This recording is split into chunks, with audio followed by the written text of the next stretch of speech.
Hey, there's something you forgot to do. It sure is hot. Are you sweating like a dog? Wait, what? Dogs don't sweat. Oh no, you forgot to get your window tinted. Whether it's the kitchen window that sits in the sun for the hottest part of the day, or you just got new wheels, call Sharp Window Tinting in Burleson. 817-615-9379, or look them up on the web, sharpwindowtint.com.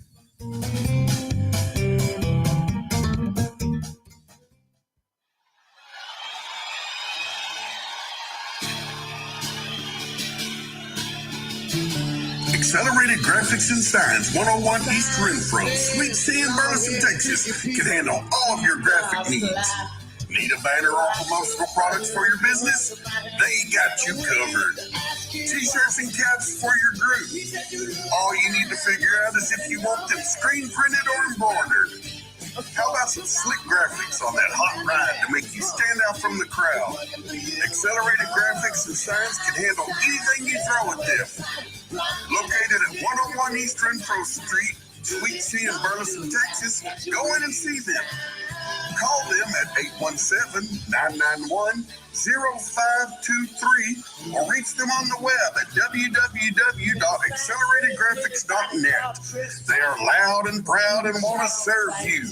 Accelerated Graphics. Fast Track Student Loans can get your student loans out of default, stop any wage garnishments, stop collection calls, and stop seizure of your tax refund. Give yourself a break. Stop the stress and get your student loan payments down to as little as $25 a month based on what you can afford to pay. 800-709-4395, 800-709-4395, 800-709-4395, 800-709-4395. The voice of Johnson County, Joco Community Radio. I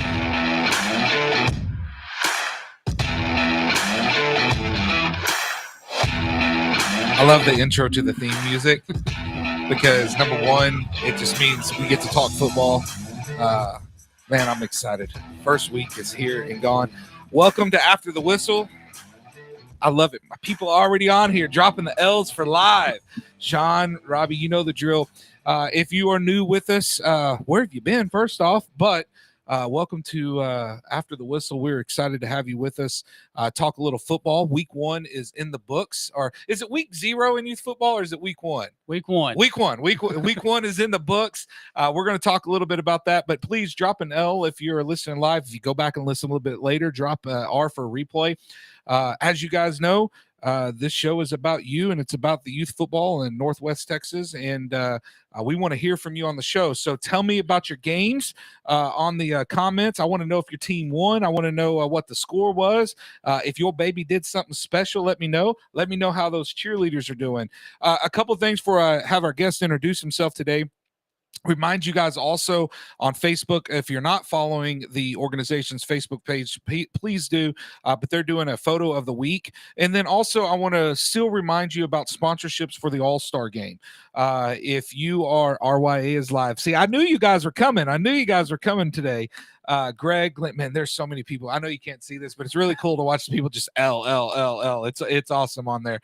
Giving some shout outs too. But once again, the All-Star game, this is a game that, man, it's going to be very special for the young men that have worked their tails off all season long at the end of the season. We are looking for sponsors for that. Please, if you haven't already, get in contact with the association. I'm going to direct you to Jen because Jen answers all the questions for me. And so I'm going to assume she's going to answer the questions for you as well. But if for whatever reason she can't, you're more than welcome to contact me as well. And I'll give out some information as we go from there. But we need some help with sponsors to make that game special. Come on, folks. We have about anywhere between 700 and 1,000 people a week that watch this show. Even if everybody gave, a couple of dollars, we would hit what we needed to hit. So it's fantastic. But with that, without further ado, Ennis is in the house today. Please, sir, introduce yourself to the public and the masses that are watching. Hello, my name's Randy. I'm from Ennis. I'm the vice president of the Ennis Pee Wee Football Association. O'Neill Peterson is our president. Ashley Phillips is our secretary and treasurer. Then we got Danielle Vasquez, which is our special events coordinator. Yep. We got Bob Peters, which is our He's Brad's a commissioner, but he does whatever we ask him to do. And then we got We like Priscilla. those people. Yeah. That just help. Just help. Just help. Then we got Priscilla, that she's our she's also a special events coordinator. Yeah. So we got a good board this year. That's awesome. We added some people last year. There's only 4 of us on the board, and it got very tight and tiring Saturdays. Yeah. So we had to find some help. We've been there. Our board here in Burleson grew as well this week. And man, this Saturday it showed, was very thankful for the extra help we had. Yes. Years before there'd be a couple of us out there doing the majority of the work. And, it's still hot at the end of August. Yes, it is. As example, this past Saturday for everybody that played, we had a 2:00 game this past Saturday. And shout out to my 12U Elks for going to Saginaw and taking care of business. What's up, boys? I know you're listening. Man, we've got people already on here. RYA 5-2 as an organization. Let's go. I like it. RYA lost in overtime to Saginaw Frogs, 8U 12-6. Close game. Close game. We've got some battle of the, I guess we'll call it the mini boot. The Elks 9U 32-0. I guess they played the Raiders that week. So guys, once again, if you are listening, please drop your scores. I'd love to know about them. Did a little bit of research on the games that I picked, and we'll talk about that later on in the next segment. But this is your opportunity to absolutely give some shout outs to your organization, your kids that played. We want to know about it. Paige says, how about them 7U Saginaw Gators? Y'all keep them coming. We'll keep announcing them. So Ennis football, tell me a little bit. First off, how long have you guys been a part of Northwest? How long have you guys been here? This is our second year. Second year. So last year's your first year. Yep. How are you liking it? And you can be truthful. I like it. Good. I mean, it's probably one of the best organizations we've been in. Yeah. Even from when my boys played. Okay. We were in the what it was called the Ellis County League. Yep. And then they decided to go to Brazos Valley, and Ennis didn't want to, so they did a couple options. Mm-hmm. But this is probably one of the most organized, best communication organization I've been in, and I love it. I will say this weekend. So my personal team was in Saginaw, and man, they were great hosts this weekend. I know that there was a time in my game that I had to get clarification from the DODs, and they were right there on the spot. So if you're listening in Saginaw, hats off to you guys. Y'all made it very easy to come in and play and feel very comfortable out at your field this weekend. And so I agree with you. I like their communication. I like the organization's communication. I see messages all the time on the band going back and forth. Yep. I mean, for you parents that don't know, there is so much work behind the scenes to make this engine run. Yes. From the youth level and the Ennis level all the way up to the whole community as a board of Northwest, these town reps and stuff like that. And since I've been a part, I mean, it doesn't sleep, right? I mean, the engine is just, it's moving for about, 10 or 11 weeks of football. And then all of a sudden I guess everybody gets a little break, and then we start, I guess the 9-on-9s or 7-on-7s and all that type of stuff. And so, so tell me, so Ennis, I know, so where exactly, for those that may not know, for maybe some of the newer towns that have joined, I don't know how you wouldn't know where Ennis is at. I mean, they're pretty popular, a very good high school program. But where exactly are you guys located? We are located about 25 miles south of Dallas off of 45. 25 miles south of Dallas off 45. And are you guys tied in with the schools at all, as far as like for us here in Burleson, we don't have really a tie-in of the schools. This year, our 12U team, I've contacted like the middle school coaches and stuff like that to try to get their input to get them ready for junior high. How is your support from your school system there?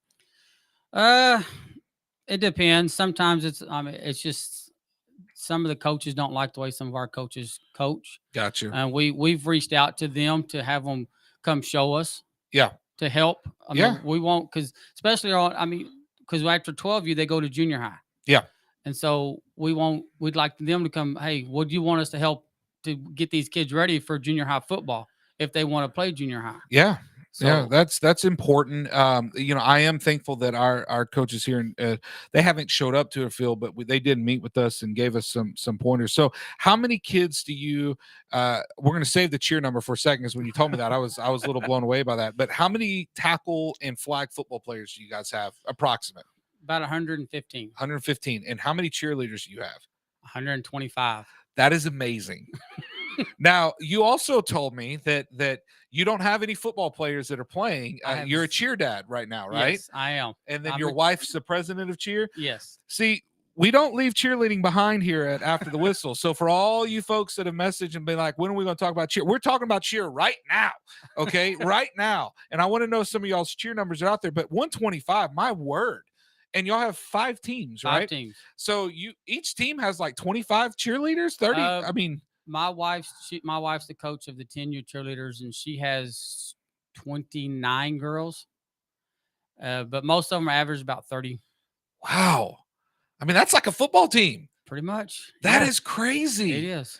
That is so. Let me ask you, how do you guys do anything different with building? Because I know there's a lot of towns out there, 40, 50 cheerleaders, sometimes 70 to 80, and those are great numbers for cheer. Is there anything different that Ennis is doing to gather cheerleaders in? Is there any marketing secrets you want to share with the organization? I don't know. I mean, I just think it's more word of mouth of the cheerleaders that go to school, and because they get them jackets, cheer jackets that they can wear to school and stuff like that. And I think a lot of it is that some of the younger girls they see them jackets and they want one, and how did you get that? Yeah, apparel's important. Like I know, you and I were talking a little bit. I'm a owner in a uniform business, but we were talking a little bit about doing the backpacks and the jumpsuits and stuff like that.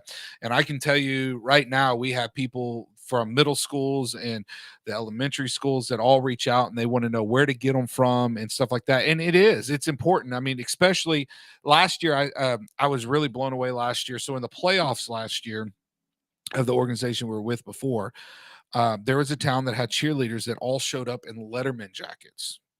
Wow. I was blown away. Yeah, I would be too. And I'm not talking the cheap Letterman jackets either, like the pleatherman jackets. No, these were like Leatherman jacket. And I was like, my word, like they went all out. But I will tell you, it was one of the coolest things that I have ever seen. I was like, and every age level, right, from their first age of tackle team all the way up, all showed up that way.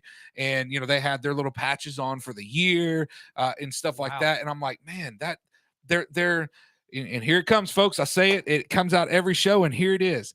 I say all the time that kids, sometimes this is the best that they'll ever get, right? When they get to junior high, we don't know. We have no idea what's going to happen.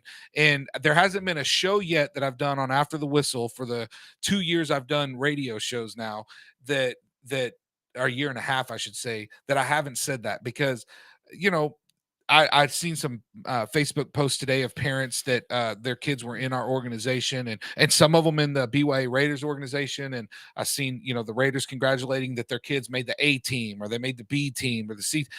Some of them, they're ending their journey at that 12U, and maybe some go on and play a little bit more. And I'm a firm believer in let's give them the best that they could get.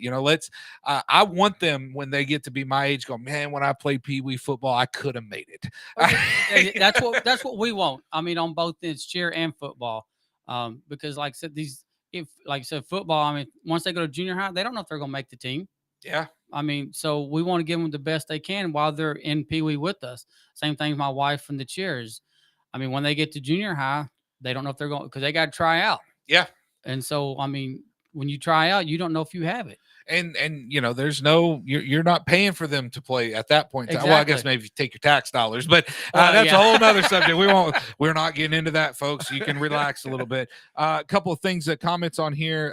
We've got so many comments. Phelps on, welcome Phelps, Paige, 7U Saginaw Gators, Tristan, number 1 SYA, Page number 1 SOA. Our Way football scores from week 15, 36-8. 5U, 13-7, 6U with the W. W 7U 34-6, 8U 6-12 loss, 9U 46-0 W, 10U 8-40 loss, 12U 46-0. Great day to be a Royal. That's awesome. 5-2 start to the season. That's fantastic. Our Way. We'll talk about that 10U game here in a few. I got a lot of flack for that. I bet you did. I got a lot of flack for that game. And once again, guys, if you're listening and you're part of a town, please, if your child played this weekend, let us know what the score was. If you know the scores like Our Way, just post it out, man. Post them out there. This is your opportunity to recognize your kids. At some point, I know we almost had a young man come to join us on the show today. I know we had talked about that and he couldn't make it. But we want to have the kids coming in here and talking about stuff like that. And we can't wait to get them in here. It's so much fun. Casey Reyes, the best team mom on the planet. It's because it's my team mom. And I'm telling you, like the best person ever. She said the 6th grade Elks kicked butt on Saturday. That was our 12U. And Our Way football says 10U Barrett comes as advertised. Great team, much respect. And I told you guys they were good. They were a good team.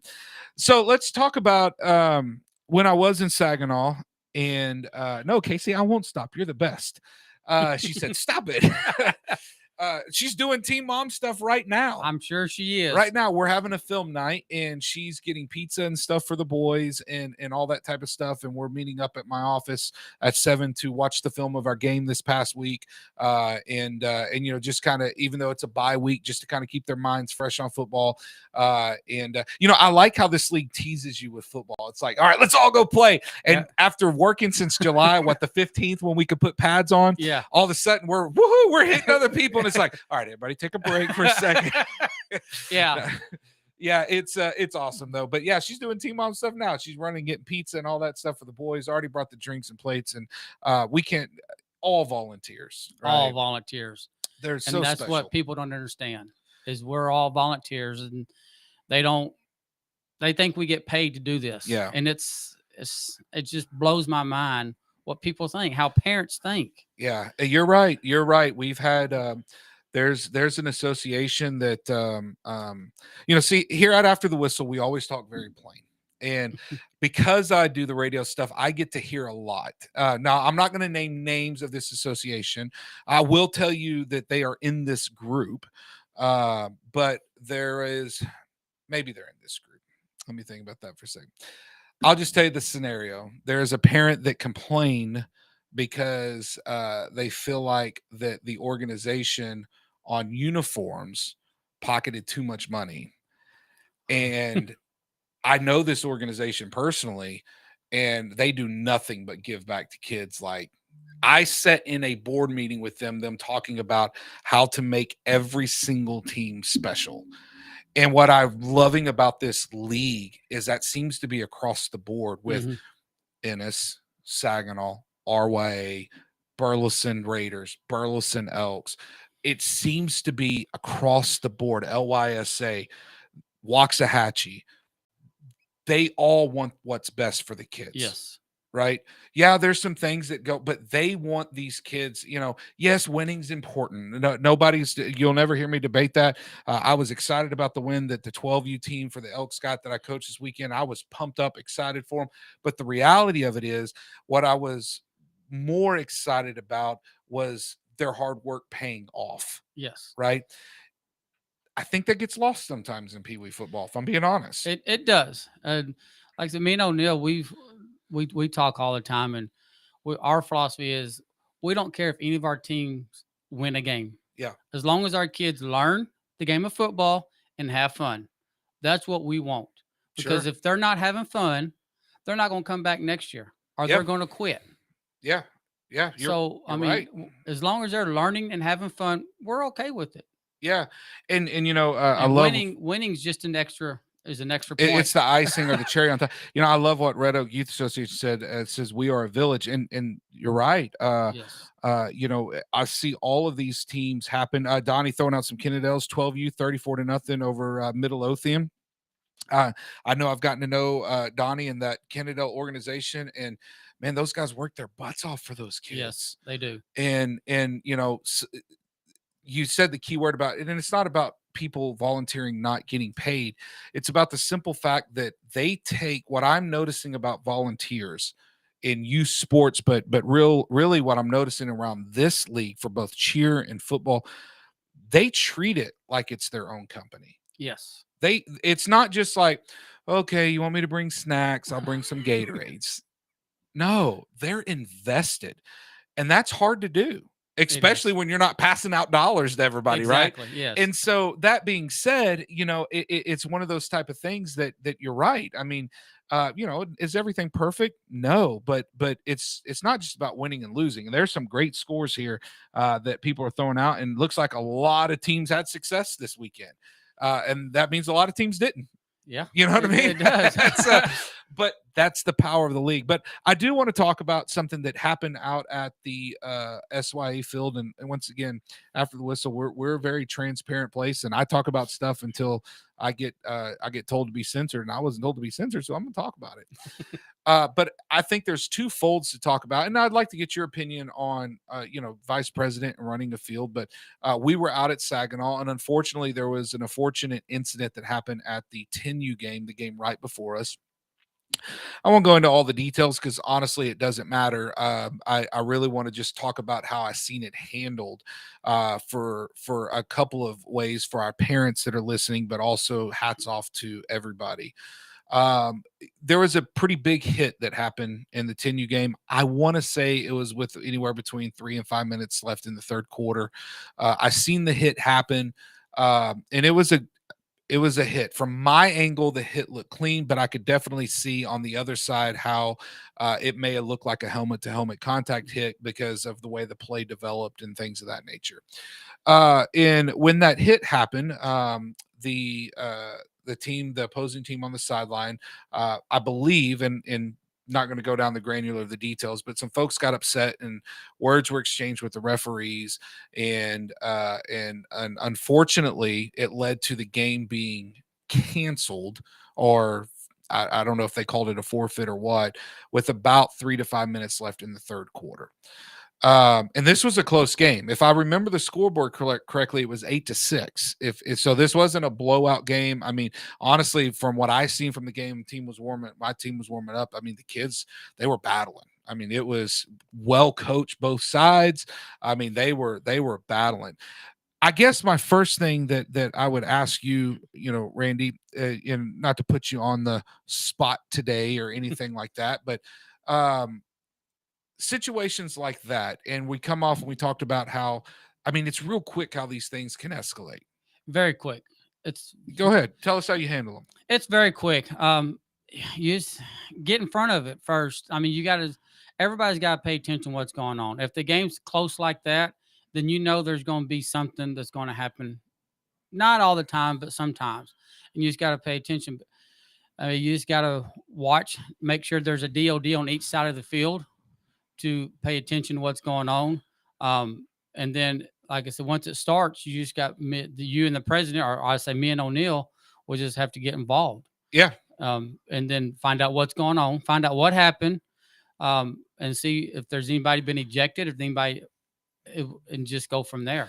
Right. And Phelps makes a good point, and you're right. We call it helmet to helmet, and I called it that for a reason, because that was that is kind of what the argument was out on the field. But the reality of it is, I think all of us that have been around football long enough, when you make a tackle, helmets hit, right? They do. And Phelps makes a good, either call it targeting, or presume with the crown of the helmet, where you're leading with that helmet and going from there. And maybe we can get Phelps on here one day to talk a little bit more about that with the rules. But my point of what I make is number one, the way it was handled in Saginaw, the DODs were there on the spot. That's good, and that's on the spot. And that, I mean, from what I've seen on our band thing, is it was handled right. Yeah. I mean, there's not much more that they could do than what they did. Yeah, they were there on the spot, and then I also know, I believe there was one of the board members from the other town that this was on the spot trying to de-escalate. And here's what I say, just for the parents and stuff that are listening. These kids, these coaches, man, they all put in a ton of work. I don't know about everybody else's practice schedule, but I know we practice personally as a team Monday, Tuesday, Thursday. We practice from 6 to 8 o'clock. And like tonight we do film every once in a while. And I mean, there's a lot of volunteer hours put in, not to mention on top of you throw in the Saturday games that you're out there for several hours. And of course, if you're a board member like we are, I mean, you're just waking up with when the sun's coming up and Yes. you're setting the field up, making sure you got enough hot dogs and nacho cheese, and preparing for a great day. And then you got to tear it all back down and pick up all the trash that's left out there. See, nobody wants to talk about that, right? No. Someday somebody's going to invent a great trash picker upper that it's just going to be like automated. I tell people all the time, when I first joined the board, they used to, we have to stripe our field still. So do we. Okay, got you. So you know how that works, right? Yes. And I went out there one time with them when they were striping, and we had just the old school, That's what we use. Okay. I was out. I was like, no. And I don't, as it is, I have vertigo as it is. And so for me to walk in a straight line all the way down and we'd have a rope set out that, hey, be on this rope, right? And walk all the way down the field. That was difficult for me. Oh, it is. And so for me, I went and found this cool little robot that paints the field for you. Really? Now it does take, pretty much just as long as you got to set up the antenna and the tower. If you ever get a chance, you guys should look it up. Turf Tank. No, they didn't pay for sponsorship, but if y'all go buy one, then I'm gonna make them pay for one. But they're called Turf Tank, and they do baseball fields and soccer fields and football fields. But essentially what you do is you upload a template, and man, it does the numbers, the hash marks, everything. Because I was like, no, can't. And Coach Kevin and Coach Andy and all them, they would be out there, Justin, out there painting the field on Friday nights for hours at a time. And of course, in August it's still hot.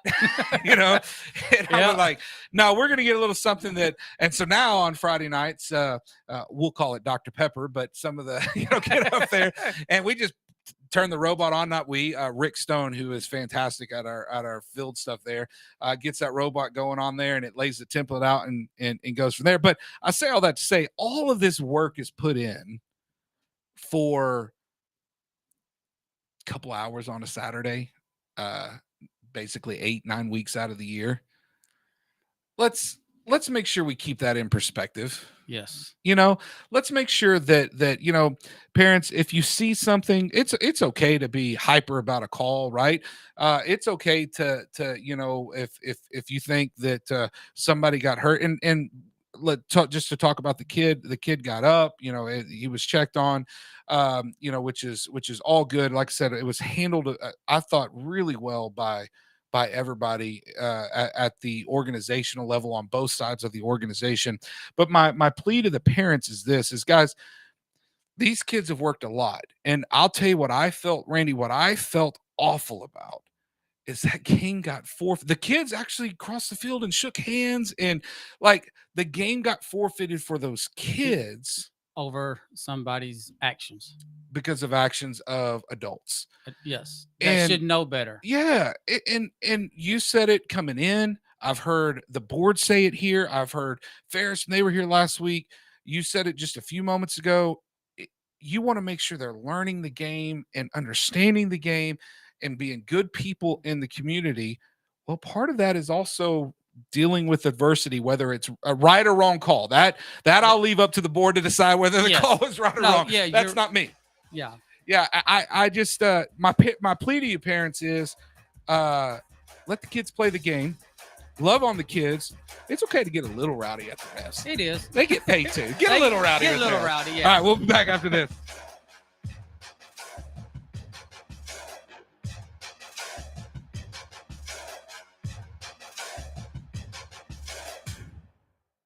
Why have thousands of aspiring authors teamed up with Christian Faith Publishing to publish their book? Because Christian Faith Publishing is an author-friendly publisher who understands that your labor is more than just a book. We provide authors freedom and flexibility throughout the publishing process, professional book editing, award-winning design, and some of the highest royalty structures in the publishing industry. And as always, you will retain 100% of the rights to your book. I was looking to find a company that I could trust, one that assisted in the editing process completely. The most important qualities that I was looking for was a publisher who was honest and upfront, no hidden costs or fees, and owning the rights to my own work. Christian Faith Publishing will publish, market, and sell your books in all major bookstores, online booksellers, as well as specialty Christian bookstores. Call for your free author submission kit. 800-978-4812. 800-978-4812. 800-978-4812. That's 800-978-4812. Got a deck carpet giving you the blues? Tired of your old dingy and broken tile? Let my friends at the Floor Store in Cleveland, Texas give your home the makeover it deserves. This is Old Taco Joe coming to you for the Floor Store. Whether it's carpet, tile, wood flooring, or real wood laminate, the Floor Store can cover all of your flooring needs. Located at 405 West Henderson Street in Cleveland, Texas, owner Brent Harris can help. Shower tile, tub surrounds, even backsplashes. Give them a call today at 817-641-9444. The Floor Store, they got you covered. When you're hungry for tender brisket or some delicious homemade cobbler, then look no further than Leech Brothers Barbecue, located at 1106 East Henderson in Cleveland, Texas. Leech Brothers has been family owned and operated since 1950. Take it from me, Taco Joe Orwinski. Todd and his family have been filling my belly breakfast, lunch, and dinner for a long time. Heck, I even have my own booth, open Monday through Saturday, 6 a.m. to 7 p.m. Come see them for dine-in, carry-out, and all your catering needs. You're listening to Joco Community Radio.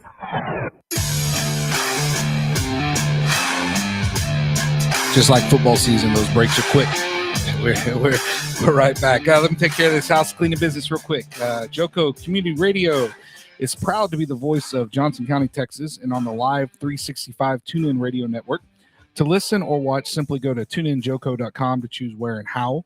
The Joco Community Radio app is now available for free on your Android and Apple devices. Just search Joco in your store. Check out our lineup and more on JocoCommunityRadio.com. This episode and more is brought to you by Patriot Claims, make your insurance work for you. If you need help with that, reach out to your Texas sales rep, Nona Reed, at 844-TEXT-HAIL. That's 844-839-4245. It's also brought to you by Versus Sports Apparel. If you guys need help with football uniforms, apparel, if you run organization basketball or anything, really, any major sports, reach out to those guys, 817-308-6064, or you can go to vssportswear.com to gather more information. Today, we have the Ennis Lions in house, talking with my new friend, Randy. We've been talking a little bit. We left off of the break talking about the unfortunate thing that happened in Saginaw, and, we got a great group of parents. What a start to the weekend. Right. First week of football season. So, Randy, I got a little bit of flack from, and by the way, if you're listening, looks like Mike Hernandez, the boss is listening, so we got to be good now. I'm just kidding. We got a lot of good things to talk about here, but I got in a little bit of trouble last week on some games that I picked. And we're going to talk about pick'ems this week. And I don't know that I'm going to pick games this week because it's the bye week. And to me, that means that I'm going to be 100% on the bye week because I'm going to pick the bye week to win this week for everybody. But if you are listening, this is some of you guys have already posted some scores and things of that nature. I want to hear from you. I want to know what your scores were. I've got the games that I picked that I'm going to go through a little bit here in a second. I'm going to update you on the standings.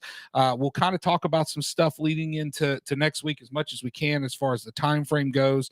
And I want to know about your teams. Tell me some people that stood out, and tell me about some players that did something good.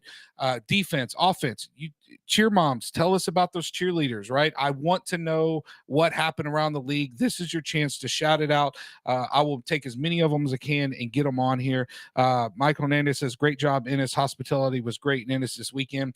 And that is one thing that I'm seeing across the board.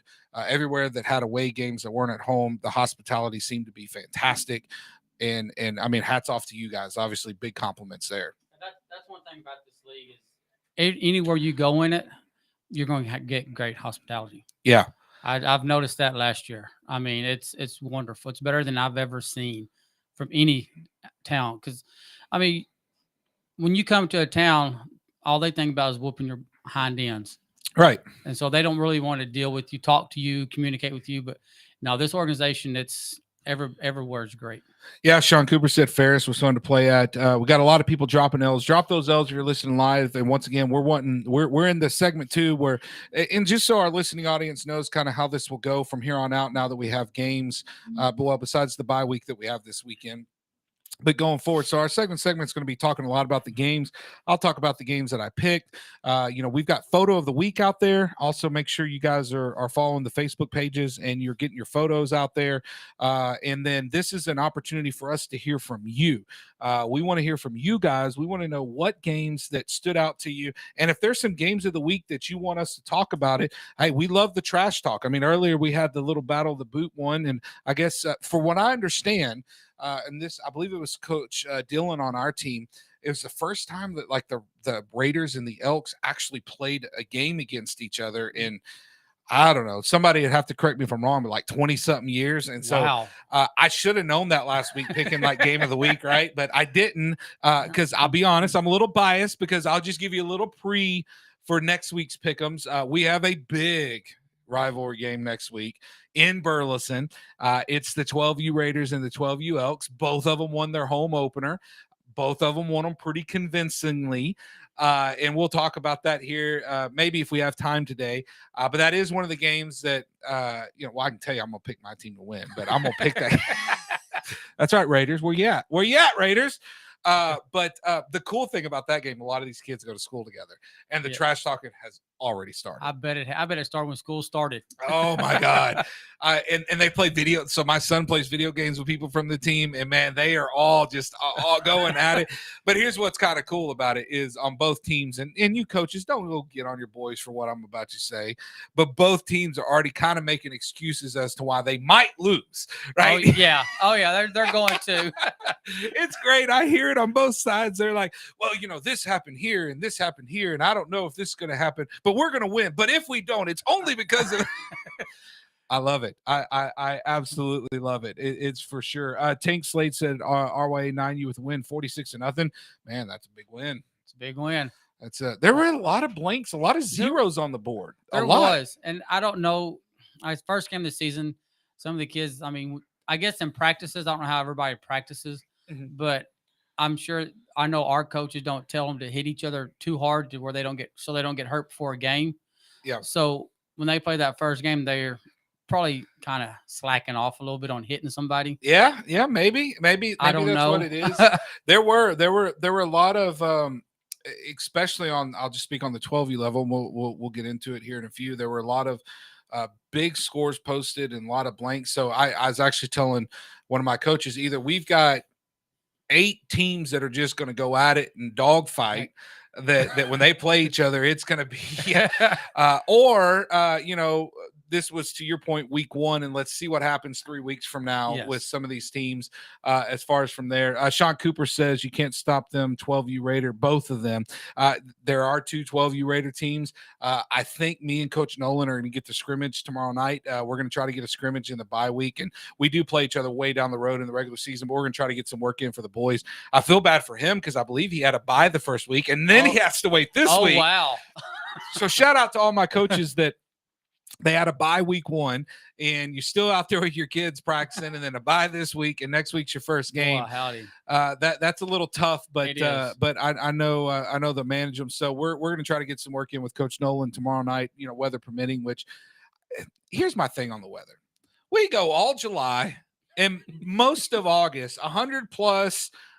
We're worried about here locally, and I'm sure other towns too, of, what's the heat index? Can we get them out there and practice? Yes. And then games start, and it's not raining right now. Nope. Nope. Not at 4:00. It don't rain, at least in Burleson, but at 5, when you're going to practice, it's going to be pouring. Here it comes.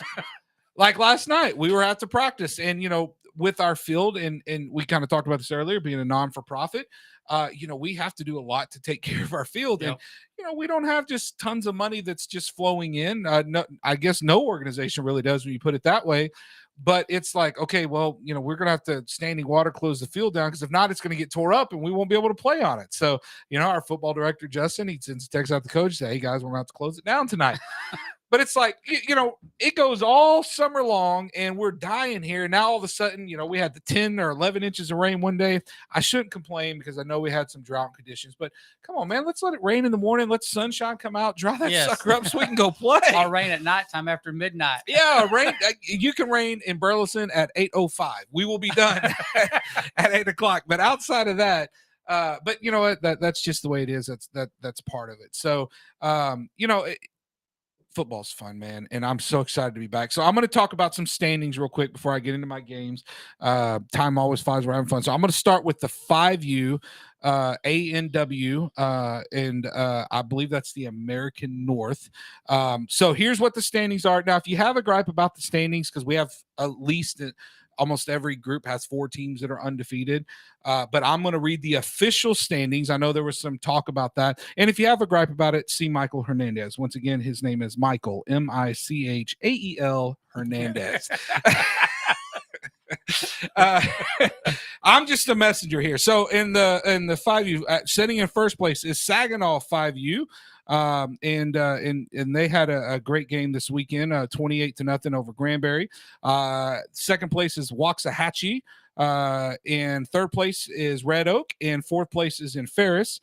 Ennis is in fifth. Burleson is the Elks are in sixth, and Midlothian is in seventh. And once again, this is after week 1, and that's the American division. And then in our national division here, we have Saginaw 5U Coach Dusky in first place, Kennedale 5U in second place, RYA. There you go, RYA. I'm giving you a shout out. Let's go.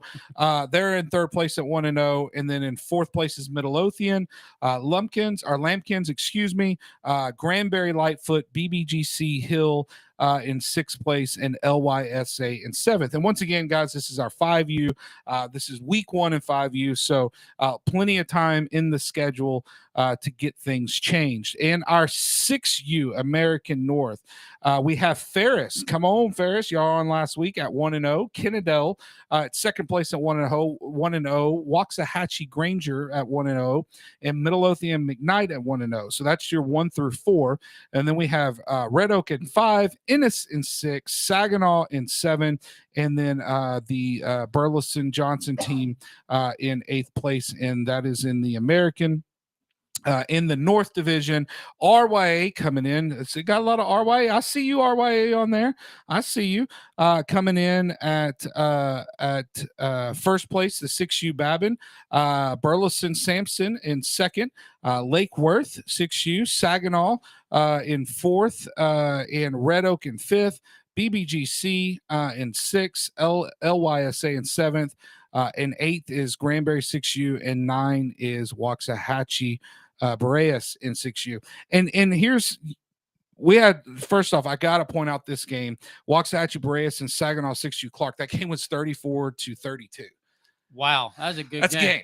I mean, that's a game you want to see, right? Yes. That's a cool game. Yeah, especially in flag. That's a cool game to see out there. And yeah, what a game, right? I love those kids out there, man. They out there giving it all. Let's go on to 7U, just for the sake of time. We got Saginaw Baker in first, Burleson Ross in second, Ferris in third, and Midlothian in fourth, Red Oak in fifth, and in sixth place is Waxahachie. I'll be honest, there was a close game in Burleson 7U Ross and Midlothian Langston. It was 14-6, but outside of this is where you started seeing some teams really kind of putting it on some folks, and we'll talk about it when we pick games next week. But first place, Lake Worth Flores, and this is in the North, or the National. The Lake Worth Flores in first, RYA in second, BBGC Dixon in third, Granbury in fourth, fifth is Saginaw, sixth is Kennedale, and here is where you kind of had some separation. So the BBGC Dixon team 44-14.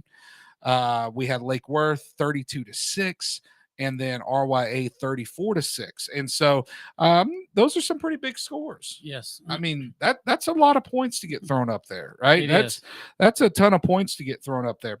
Following straight into 8U, we got in first place the Raiders, and then second place is Ennis, third place is Red Oak, fourth place is Midlothian, and this is the American, by the way, division. Fifth place Waxahachie, sixth place Saginaw. Kind of the same situation for the games that were playing on the side. So Ennis won their game 40-0. Nice game.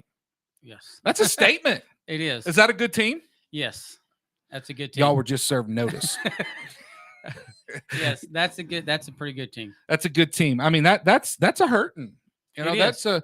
that's for week one to come out and put that many points up. That's solid. That's they have two good running backs and a quarterback that can probably throw the ball about 10, 15 yards in the air. That's good for that. That's gonna be a fun. That's gonna be a fun team to watch. All right, we are moving on over to the national or the North. Maybe Jen's gonna correct me here in just a second. Robert says, let's talk about that 30-24 pick from last week. Yes, that is one of the two that I got wrong. One of the two, Robert. I'm going to talk about it in just a second. But yeah, we'll talk about that one here. So we have 8U Saginaw in first place, and then we have Granbury in second place, BBGC in third place. All three of those teams are undefeated. Midlothian in fourth, LYSA in fifth, RYA in sixth, and Kennedale in seventh. Some close games. The Whitehead BBGC Elk game versus Kennedale was only a 14-6 game. The Granbury game was 12-6, and Saginaw and RYA was 12-6. I mean, that's one possession. One possession. And you get a touchdown in the 2-point conversion, and woo, that's a quick outcome change for sure. We're moving into 9U. We have Midlothian at 1-0, Kennedale at 1-0. That's your first and second. Waxahachie, Burleson Carpenter, Ferris Robinson, Red Oak. That rounds out your third, fourth, and pick. These games also a little lopsided. RYA over Red Oak 46-0. Kennedale Sheffield, that was a little closer, 26-18.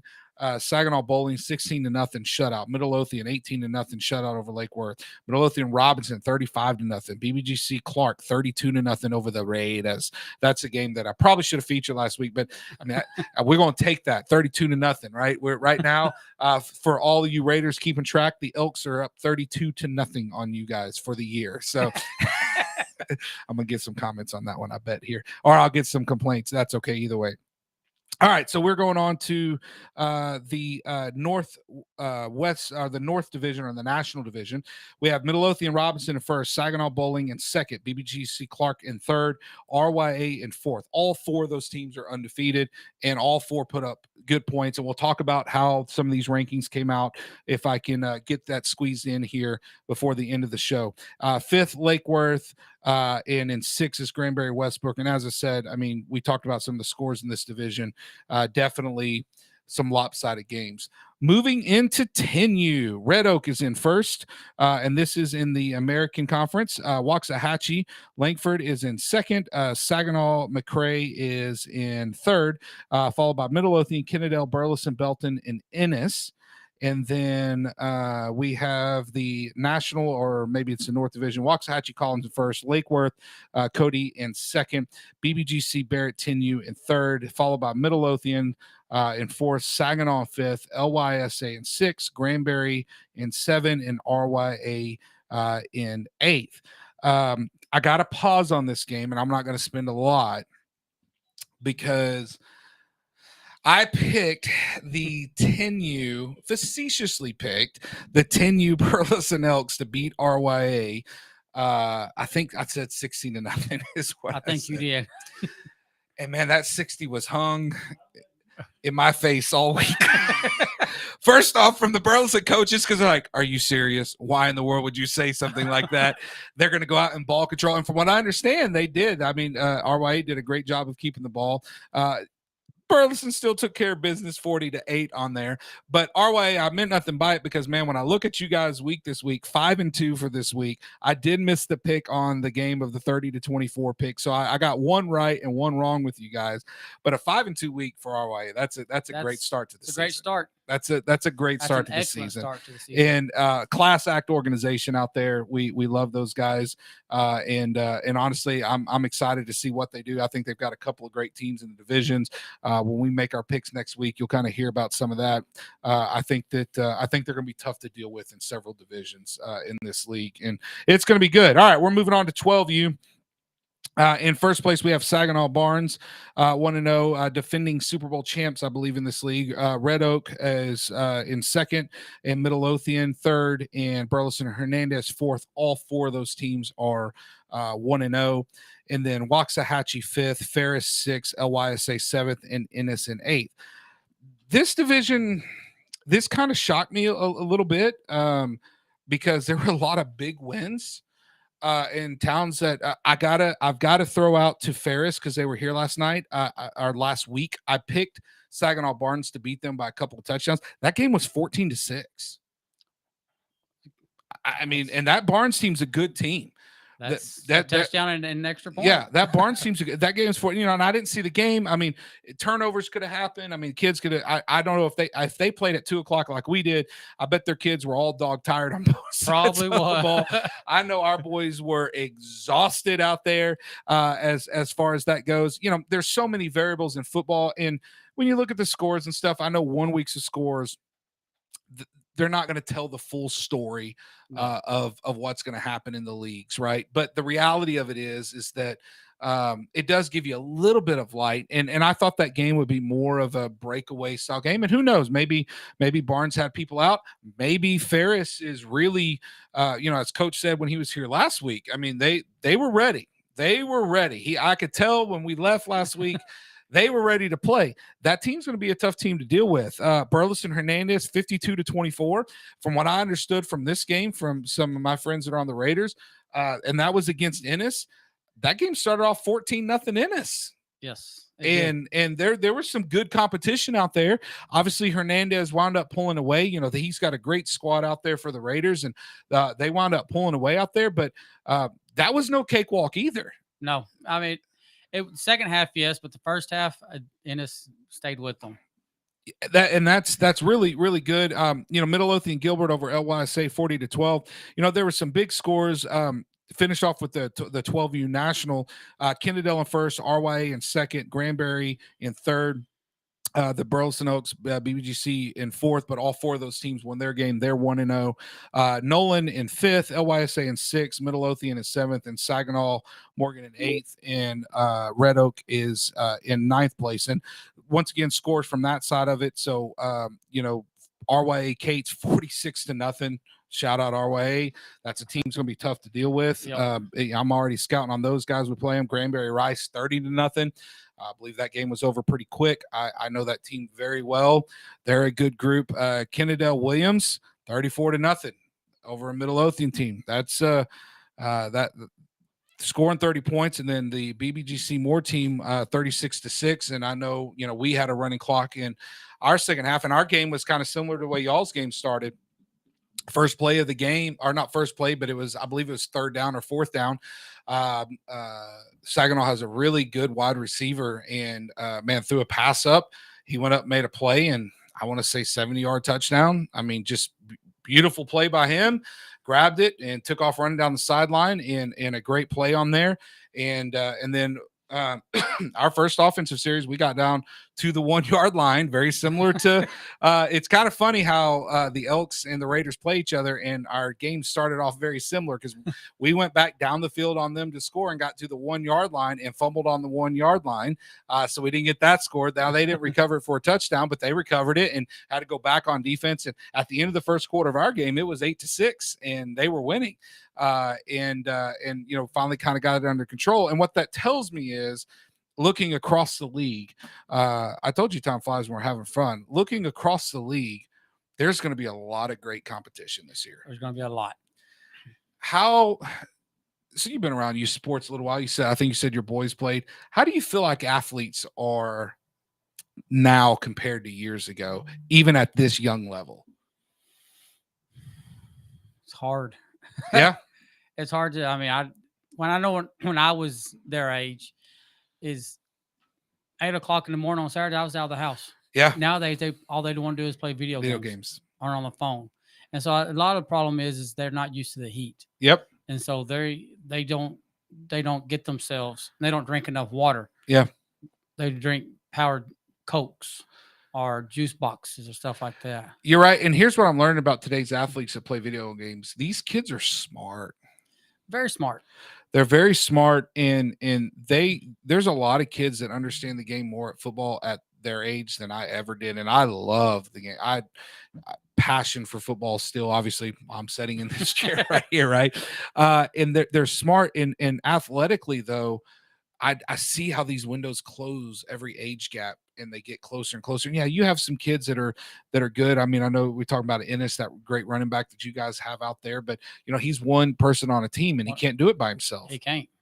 This is where teamwork and Tank Slade says, I'm sorry, Tristan says discipline always over speed, and discipline football is very true. Tank asked the question, how do they judge the ranking of tied teams? Is it by points? The way I understand it, Tank, is it is actually points giving up. So if a team gave up 0 points, obviously their score could have been 14-0, and another team could be 46-6, but that team 14-0 would be ranked ahead of them because it's points against that they've given up is the way that the tiebreaker works right now. So that's why you could have a team that's like we won 36-6, but because we gave up 6 points, we're number 4 in our league, our number 3 in our league, and I believe Hernandez in their league is number 4 because they gave up 24, even though they scored 50 plus and scored the most. I believe they scored the most this weekend of all the teams. And so that's how it is. So it goes off a record. Robert Sanders in the same way, it goes off a record, and then it goes off of points against. Here's what I can tell you. I am excited for the next 8 weeks of football. Yeah. Until the playoffs. Until the playoffs. I think what we're about to see over the next 8 weeks, folks, and hear Coach Mike out. And by the way, Mike's locks from last week. We'll talk about this a little bit next week, but for sake of time, I won't go in it. I was 9-2. Now, none of y'all go betting your mortgage. I do not hold myself responsible if you decide to bet your mortgage on youth football games, but 9-2 last week. 9-2 last week. I'm getting a beat. I'm getting a good beat on this league a little bit. And I'm going to tell you, there's some teams that surprise me. There's some coaches that surprise me. But also at the same token, I think the competition, I think the run to the Super Bowl champion in every age bracket, I'm talking from flag all the way to 12U. I think you're going to have some teams that are about to start separating themselves, but there's going to be some dogfights at the top. There's going to be some dogfights. And there may be some teams at the bottom that after that, they got that first game under their belt, and they're going to wake up and start dominating. I feel like as this year goes on, if you're a coach, this is my only advice to you coaches, unless you're playing the Oaks, then don't listen to this advice. You better not take any team lightly. No. Because while on paper that Raider game versus Ennis was a blowout, that game could have turned real quick. Yes, it could have. It could have turned real quick. My game against a Saginaw team that, man, they had some big old boys and good players. That game could have turned out a little bit different if we weren't on our A game in competition-wise. Guys, we got a bye week this week. But next week, we got picks, we got games, and it's going to be week 2 of football. Thank you guys for hanging out with us. We'll see you guys next Wednesday. Have a good one.